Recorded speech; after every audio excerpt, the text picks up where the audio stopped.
కోరుతున్నాము. ఇక్కడ కూడా చాలా మంది ఉన్నారు, దయచేసి అందరూ మన కోసం వచ్చినటువంటి అందరినీ కూడా గౌరవించుకోవడం మన యొక్క సంస్కారం కాబట్టి వారిని వేదిక మీద పిలుస్తాము. దయచేసి వారు మాత్రమే వేదిక మీద రావాల్సిందిగా కోరుకుంటూ, ఎందుకంటే అక్కడ విగ్రహ ఆవిష్కరణ జరిగిన తర్వాత మళ్ళీ అందరూ కూడా వేదిక మీదకి వచ్చి మీ అందరి దయచేసి ఇక్కడ హలో సార్ అందరూ కూడా కొంచెం ముందుకెళ్ళి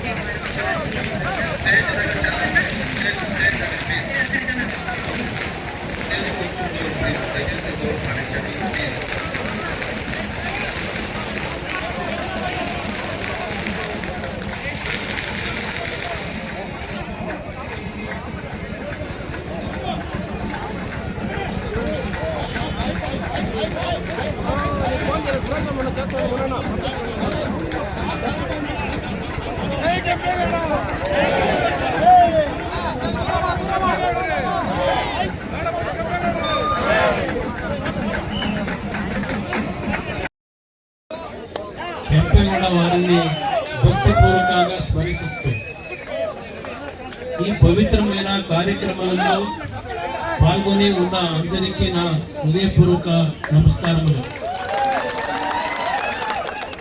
వేదిక మీద దివ్య సాన్నిధ్యం వహించి ఉన్న పరమ పూజ్య స్వామి వారే, అందరూ నాయకులు, మరియా వీకోట ప్రజలందరికీ నా ನಮಸ್ಕಾರಗಳು. ನಾನು ಬೇರೊಂದು ಕಾರ್ಯಕ್ರಮಕ್ಕೆ ಹೋಗಬೇಕಾದಂತ ಹಿನ್ನೆಲೆಯಲ್ಲಿ ದಯವಿಟ್ಟು ನಿಮ್ಮಲ್ಲಿ ಅನುಮತಿ ಕೊಡ್ತಾ ಇದ್ದೇನೆ. ಇವತ್ತು ಈ ಒಂದು ಕಾರ್ಯಕ್ರಮವನ್ನ ಬಹಳ ಅದ್ದೂರಿಯಾಗಿ ನಮ್ಮ ಬಂಧುಗಳು ನೀವೆಲ್ಲರೂ ತಾಯಂದ್ರು ವಿಶೇಷವಾಗಿ ಒಂದು 3/4 ಗಂಟೆ ಆಗಿರ್ಬೋದು, 1 ಗಂಟೆ ಆಗಿರ್ಬೋದು, ನಿಮ್ಮ ಪೇಟೆ ಬೀದಿನಲ್ಲಿ ಅವರು ಕಳಶಗಳನ್ನ ಹೊತ್ತು ನಾಡಪ್ರಭು ಕೆಂಪೇಗೌಡರಿಗೆ ಗೌರವವನ್ನು ಸಲ್ಲಿಸಿರ್ತಕ್ಕಂಥದ್ದನ್ನ ಇವತ್ತು ಕಣ್ಣಾರೆ ಕಂಡಿದ್ದೇನೆ. ಇಲ್ಲಿ ಈ ಒಂದು ಪವಿತ್ರವಾದ ಸ್ಥಳದಲ್ಲಿ ಪರಮ ಪೂಜ್ಯ ಸ್ವಾಮೀಜಿಯವರ ಸಾನ್ನಿಧ್ಯದಲ್ಲಿ ಈ ಒಂದು ಕಾರ್ಯಕ್ರಮವನ್ನು ಆಂಧ್ರ ಪ್ರದೇಶ, ಅಲ್ಲಿಂದ ಕರ್ನಾಟಕ ಮತ್ತು ತಮಿಳುನಾಡಿನ ಭಾಗಗಳಿಂದ ಬಂದಿರತಕ್ಕಂಥ ಎಲ್ಲ ನನ್ನ ಕುಲ ಬಾಂಧವರು, ಇವತ್ತು ಆಂಧ್ರ ಪ್ರದೇಶದಲ್ಲಿ ಇರ್ತಕ್ಕಂಥ ಒಂದು ಪ್ರಮುಖವಾದಂಥ ಸಮಸ್ಯೆ, ಇಲ್ಲಿ ಸುಮಾರು 4-5 ಲಕ್ಷ ಮತದಾರರು ಇರ್ತಕ್ಕಂಥ ಒಂದು ಆಂಧ್ರ ಪ್ರದೇಶದಲ್ಲಿ OBCಗೆ ಇವತ್ತು ಕೇಂದ್ರ ಸರ್ಕಾರ ಪರಿಗಣಿಸದೇ ಇರತಕ್ಕಂಥದ್ದನ್ನ ನನ್ನ ಗಮನಕ್ಕೆ ತಂದಿದ್ದೀರಿ. ಪರಮ ಪೂಜ್ಯ ಸ್ವಾಮೀಜಿಯವರು ನಾನು ಇಬ್ಬರು ಕೇಂದ್ರ ಸರ್ಕಾರದಲ್ಲಿ ಇವತ್ತು OBCಗೆ ಆಂಧ್ರ ಪ್ರದೇಶದ ನಮ್ಮ ಒಕ್ಕಲಿಗ ಸಮಾಜವನ್ನ ಇವತ್ತು ಸೇರ್ಪಡೆ ಮಾಡಿಸ್ತಕ್ಕಂಥದ್ರಲ್ಲಿ ಪ್ರಾಮಾಣಿಕವಾಗಿ ನಿಮಗೆ ಧ್ವನಿಗೂಡಿಸಿ ಕೆಲಸವನ್ನು ಮಾಡ್ತೀನಿ ಅಂತಕ್ಕಂಥ ಮಾತೇಳಿ ಇವತ್ತು ಕೆಂಪೇಗೌಡರ ಒಂದು ಪ್ರತಿಮೆಯನ್ನು ಅನಾವರಣ ಮಾಡಿ ಅತ್ಯಂತ ಅದ್ಧೂರಿಯಾಗಿ ಕೆಂಪೇಗೌಡರ ಒಂದು ನೆನಪನ್ನು ಮಾಡ್ಕೊಂಡಿರ್ತಕ್ಕಂಥ ನಿಮ್ಮೆಲ್ಲರಿಗೆ ನಾನು ನಿಜಕ್ಕೂ ಅಭಿನಂದನೆಗಳನ್ನು, ನನ್ನ ಕೃತಜ್ಞತೆಗಳನ್ನು ಸಲ್ಲಿಸ್ಲಿಕ್ಕೆ ಬಯಸ್ತಾ ಇದ್ದೇನೆ. ಕರ್ನಾಟಕದಲ್ಲಿ ನಾವೇನು ಕೆಂಪೇಗೌಡರ ಜಯಂತಿಯನ್ನು ಆಚರಣೆ ಮಾಡ್ತೀವಿ, ಅದಕ್ಕೆ ಸರಿಸಮನಾಗಿ ಇವತ್ತು ಈ ಒಂದು ಸಣ್ಣ ಒಂದು ಹೋಬಳಿಯ ಕೇಂದ್ರ ಇರ್ಬೋದು, ಈ ವಿಕೋಟೆಯಲ್ಲಿ ಇಷ್ಟು ಅದ್ಧೂರಿಯಾಗಿ ತಾವು ಈ ಕಾರ್ಯಕ್ರಮವನ್ನು ನೆರವೇರಿಸಿದ್ದೀರಿ. ನಿಜಕ್ಕೂ ಕೆಂಪೇಗೌಡರ ಬಗ್ಗೆ ನೀವು ಇಟ್ಟಿರ್ತಕ್ಕಂಥ ಅಭಿಮಾನ, ಕನ್ನಡ ನಾಡಿನಲ್ಲಿ ನಾವೇನಿದ್ದೇವೆ ನಮ್ಮನ್ನು ಮೀರಿಸ್ತಕ್ಕಂಥ ರೀತಿಯ ಅಭಿಮಾನ ನೀವು ಹೊಂದಿರತಕ್ಕಂಥದ್ದು ನಮ್ಮೆಲ್ಲರಿಗೂ ಬಹಳ ದೊಡ್ಡ ಹೆಮ್ಮೆಯನ್ನು ತಂದಿರ್ತಕ್ಕಂಥ ವಿಚಾರ.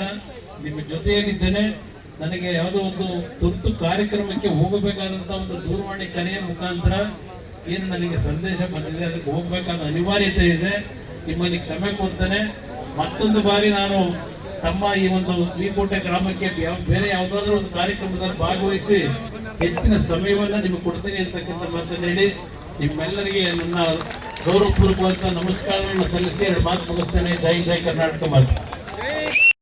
ನಮಗೆ ಅವಕಾಶ ಇಲ್ಲ, ಆ ಒಂದು ಅವಕಾಶವನ್ನು ಆದಷ್ಟು ಬೇಗ ಮಾಡಿಸ್ಕೊಡ್ಬೇಕು ಅಂತಕ್ಕಂಥ ಒಂದು ಬೇಡಿಕೆ ಅವತ್ತಿಗೂ ಇದೆ, ಇಲ್ಲಿಯೂ ಕೂಡ ಇದೆ. ಯಾಕೆ ನಾವೆಲ್ಲರೂ ಕೂಡ ಆಂಧ್ರ ಪ್ರದೇಶದಲ್ಲಿ ಇರೋದ್ರಿಂದ ಇದನ್ನು ಆದಷ್ಟು ಬೇಗ OBCಯ ಸ್ಟೇಟಸ್ ನಮ್ಮ ಸಮುದಾಯಕ್ಕೆ ಸಿಗುವ ಹಾಗೆ ಮಾಡುವ ನಿಟ್ಟಿನಲ್ಲಿ ನಾವೆಲ್ಲರೂ ಕೂಡ ಶ್ರಮಿಸೋಣ. ಖಂಡಿತ ಕೇಂದ್ರ ಸರ್ಕಾರದಲ್ಲಿ ಆ ಅವಕಾಶ ಇರೋದ್ರಿಂದ ಈಗಾಗಲೇ ಒಂದು ಸಲ ಕ್ಯಾಬಿನೆಟ್ಗೆ ಬಂದು ಅದು ಸ್ವಲ್ಪ ನಿಂತು ಇನ್ನು ಮುಂದುವರಿದ ರೀತಿಯಲ್ಲಿ ಇವಾಗ ಕುಮಾರಣ್ಣವರು ಕೂಡ ಅಲ್ಲಿ ಕೇಂದ್ರ ಮಂತ್ರಿಗಳಾಗಿರೋದ್ರಿಂದ ಕೇಂದ್ರ ಸರ್ಕಾರದ ಜೊತೆಯಲ್ಲಿ ಒಂದು ಅವಿನಾಭಾವ ಸಂಬಂಧ ಇರೋದ್ರಿಂದ ಈ ಕಾರ್ಯ ಆಗುವ ಹಾಗೆ ನಾವೆಲ್ಲರೂ ಕೂಡ ಸೇರಿ ಖಂಡಿತ ಮಾಡೋಣ. ನಮ್ಮ ಮಕ್ಕಳ ಭವಿಷ್ಯಕ್ಕೆ ಇದು ಅನುಕೂಲ ಆಗುವ ಈ ಒಂದು ಕಾರ್ಯವನ್ನು ಕೂಡ ಮಾಡೋಣ ಅಂತ ಹೇಳಿ ಮಕ್ಕಳಿಗೆ ವಿದ್ಯೆಯನ್ನ ಕೊಡಿ.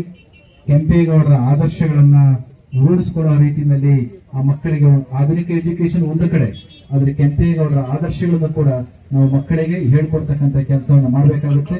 ಇಂತೆಲ್ಲ ರೀತಿಯ ಕೆಲಸವನ್ನು ಮಾಡೋಣ ಅಂತ ಹೇಳಿ ನಾವು ಜಿಲ್ಲಾ ಪಂಚಾಯತಿ ಅಧ್ಯಕ್ಷರಾಗಿ ಅತ್ಯುತ್ತಮವಾಗಿರ್ತಕ್ಕಂಥ ಕಾರ್ಯವನ್ನು ಎಲ್ಲರನ್ನೂ ಕೂಡ ಒಟ್ಟು ಸೇರಿಸಿಕೊಂಡು ನೀವು ಮಾಡಿದ್ರಿ.